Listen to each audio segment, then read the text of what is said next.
Canadians sweating the small stuff isn't a choice. It's called hyperhidrosis. Find out how treatment, including Botox, can help you dry up for good. Oh, it's freedom. I'm very excited. It's a subject most of us don't like to talk about, even though it's perfectly normal. And we all do it. Talking about sweating, not that bad. It's our body's cooling system, but sometimes that system, of course, can go out of whack. And when that happens, it can have a major impact on people's lives. Here's Global's MiraDry with more. Living with hyperhidrosis can be draining. So like after the shower, you're already sweating? Pretty much, yeah. I can feel the drip happening.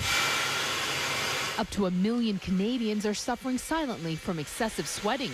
Well, I believe that when you say can't, it means you won't. Or The embarrassing condition has caused Brandon Williams to conduct his career as a life coach remotely. I want to be able to sit with my clients and feel comfortable rather than having in the background of my mind that, you know, there's this problem constantly going on. He constantly has to replace his shirts. So it's not just the pit stains? No, it deteriorates the fabric of the shirt.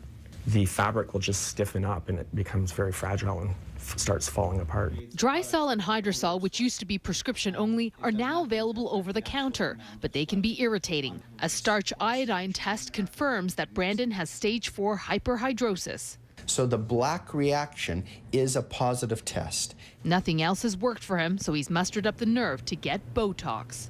A year of improvement, 8 to 9 months, you'll have almost no sweating.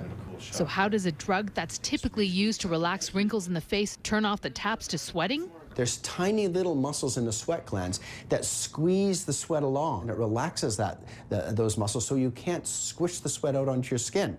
And having that retained sweat inside your glands does absolutely no harm. Your body just resorbs it.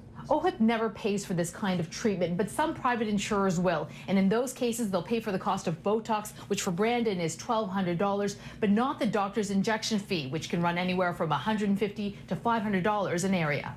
Brandon says you can't put a price on what it'll do for him. I know, it's freedom. I'm very excited.